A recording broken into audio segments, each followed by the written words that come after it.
Yo, what is going on, guys? It is midnight and today we are bringing you yet again another video. Now in today's video we are bringing you a little bit of information about the two new units that came out. Pretty much two wedding dress units, so Albedo and Sheltier unit. So what we'll do is obviously we're going to explain, as we have before, about the tier list, the changes that has happened, because if you're looking at it right now there has been 1, 2, 3, 4, 5 changes that have happened on the list. So yeah, we have a bit to talk about. It won't be 28 minutes though.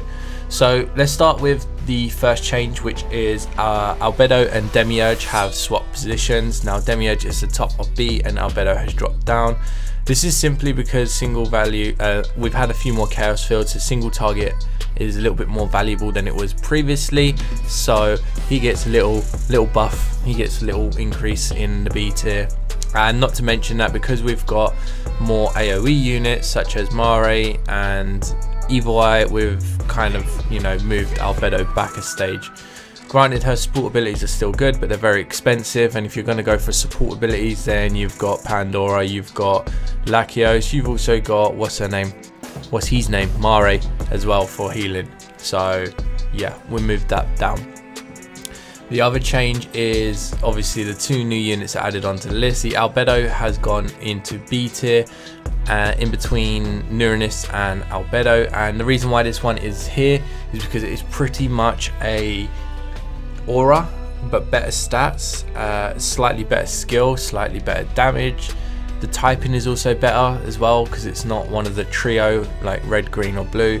So because it's purple as well, it gets a few bonus points. And previously aura was sitting behind Neuronist, but because of the typing advantage that this Albedo has, we decided to kind of throw that and stats increase above the Neuronist. So the Albedo sits here. We've got Sheltier. Now Sheltier is at the end of B tier. She is like a Demiurge but slightly more expensive. When I say slightly, I mean very more expensive. So Sheltier is in B tier. However, when raids come out, she will probably overtake this Albedo because she can actually be used in raids, but she's very expensive to use. But she can do like a 1-turn big damage move, I guess.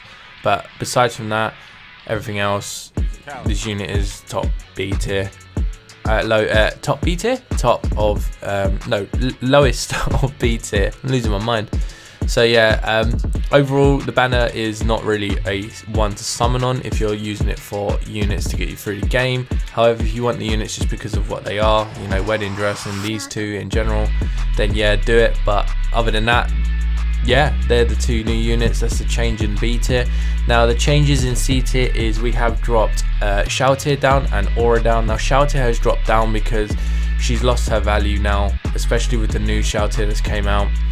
There's too many units now that just do better stuff than this Sheltier, and we kind of need to branch it out a little bit more as well. I'm not using that as an excuse, but yeah, we kind of need to start moving people up and down because people are going to start losing their priorities in certain tiers now.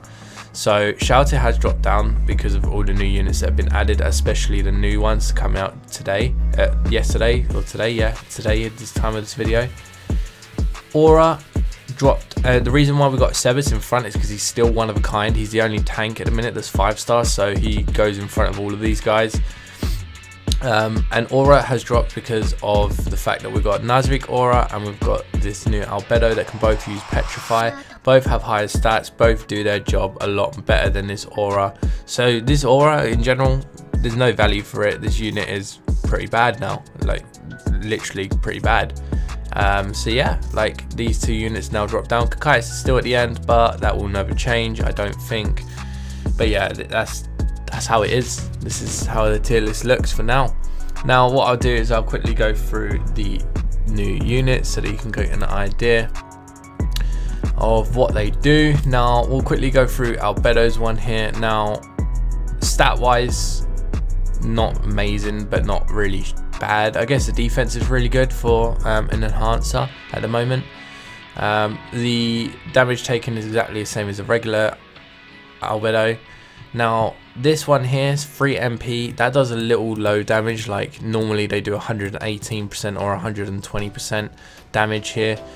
So 109% is pretty low end for a 3 MP skill. Now you do get 20% Angel Killer, but however, this would be good, like should be a very good unit for Abyss that is yellow, the yellow Abyss, because they're all Angel units, and not to mention she's purple and she does Angel damage. But besides from that, we've already had the Khan Village event. Now there's not really many Angels that are going to pop up after that. This skill here is a bit too expensive in my opinion. I'd probably say if it was 2 MP it'd be good, but you get 5% magical reduced damage for 3 turns to your whole team, which is really good I guess, but 3 MP to do that is not really one that you would want to have. Now this skill is actually really good compared to Aura's one. You get 112% plus 5% elemental rate, which is really low, but you get dark damage on top of Petrify. Now, that doesn't sound like much, but you got a passive here which increases the dark damage here. So this will do 132% plus a 5%, 137% with a 50% chance, or 49, to inflict petrification. Although it is 5 MP, it's still expensive, but comparing it to Aura's skill is much better. Not to mention this unit in general is all magic besides from the overdrive, so you can pop a magic relic on it and it will help her in every aspect, rather than having it on Aura where it will only help her on the petrification skill, which is good. You get 5% magical defense, so again making her a little bit more bulkier than what she should be, which is great. And this is exactly the same, they just changed the name of it and probably an animation, but this is exactly the same as Albedo's overdrive. So yeah, 71.75% physical damage to all enemies is okay. Cool. Who's next? Shelter. So overall the unit's not bad, but just expensive, which you'll find that both of these units are very expensive. So Shelter. Now, unlike previous one, it is less tankier, however it's quicker and does more damage than the previous unit.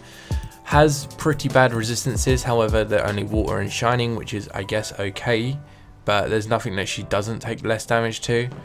Now we got 3 MP, 110% magic damage with 62% chance to inflict poison for 5% of their health each turn. Now, in my opinion, I'd say this skill is probably worse. No, I would say this one's better than Albedo's one. It does slightly, like 1% more damage, not to mention her damage in general is higher. It costs the same, but then you've got poison, which can be used on any unit rather than Angel Killer, which is only against angels. Then you've got this passive here, which again inflicts 8% defense to all enemies. Again, I would say that's better than having 5% magic reduced on all of your team, not to mention it's the same cost again. So overall they're very similar units, to be honest with you. Now this next skill is the reason why she sits below Albedo at the minute, but yeah, so we also have physical damage reduced in passive, but we do 134% flame damage plus 16%, so 150% plus a 20% here, which is 170% flame damage, which is why it's going to be good for rage. So anyone that takes extra damage to flames, you're going to do 170% plus the resistance. However, it is a 6 MP cost skill, which is the reason why she sits so low on the list. Once raids come out and you know you can kind of use this skill like 2 times possibly, it is pretty good. But there are much better options, but again, if you just want to nuke for 2 turns, then this unit will kind of get the job done, I guess. But yeah, like there's big damage for that one skill, like pretty big damage, but it just costs too much. If it was 5 MP, if it was 4 MP, that'd be insane, right? But 5 MP, that's still a bit too expensive. 6 MP is also expensive. We also have magic damage to one enemy, 137.5% as an overdrive, which I guess is good for raids, which you won't ever get to use it on. Never mind. It'll be decent in Chaos Field, I guess, but this is not really a good overdrive. No extra damage, just magic. So overall, they're the 2 new units. That's where they sit on the tier list. Now, one thing I got asked in the previous one was, like, you're using someone else's tier list, and this one here, the global one. Okay, let me explain this to you. There's 2 Discord servers that we know of, like 2 big Discord servers for Mass for the Dead. One of them, well, we're both linked together, right? So we're both working together. One of us focus on the JP side of things, and the other one focus on the global side of things. The one that I'm in charge of is the global side of things. So the tier list for global is made by me and another person who's played JP for a very long time, well, actually since this came out, and we kind of work together to do this. Now we take into consideration like the skills. This tier list as a whole, besides from Nazarick Aura, we kind of judge it by everything. So we rank units based on what they're meant to do. Now you might argue Pandora's stats are really bad, why is he in A tier, as well as Mare, but without these two, you're not going to have anyone that's good at buffing in this game. You're not going to have anyone that can heal you in this game. That's good, right? So like there's no reason for them not to be A tier, because they're the best at what they do. Like Mare is the best healer at the moment, and Pandora is the best buffer at the moment. Like the only reason why Nazarick Aura is at the top is because of that one skill that does massive damage. So like when an SS tier comes out, they are the best units for their role, right? So they do something and they're the best at it. So that's why Nazarick Aura is in S tier, whereas all these other units we kind of take into consideration everything. So like, I don't know, if they're good for raids, Chaos Field and farming, they're gonna sit really high up if they've got really good skills as well. But if you've got someone that's only good at farming but has an insane farming set, but you have someone that's good at multiple different tasks, we're gonna put the multiple different tasks at the top because of how versatile that unit is. Other considerations is obviously we don't rank units at the moment based on raids, otherwise Demiurge and the Shouter would sit a bit higher, as well as Lachios would. So yeah, stuff like that. We also, if there's many units that do the same role, we bring people down based on if they're not competing against the other people. And we look at stats, we look at their, it's very minimal, but we look at their typing as well, stuff like that. Like we try to take into consideration as much as we can. Now you're never going to get a tier list that is going to be 100% truthful, but this is as good as it will get for a while. So yeah, I do actually take part in this tier list. I actually make it myself with obviously my friend. And the JP one I make, I've got a personal tier list, which I don't know, I could probably talk you guys through that in one of my videos if you wanted to, but I wouldn't follow it because this is just something I follow.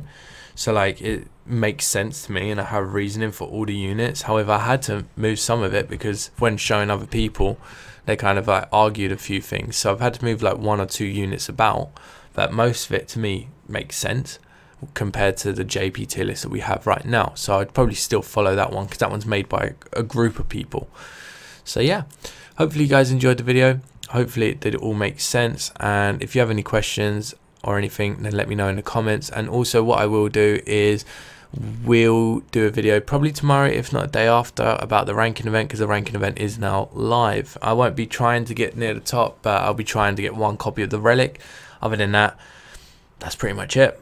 We're almost at 1,000 subs as well, so if you are watching this video and you do watch Mass for the Dead content in general, then do drop a subscribe, and yeah, hopefully we can get to 1,000 soon. I think we're like 30 away, something like that. We're like really close. So yeah guys, hopefully you enjoyed, take care and peace out.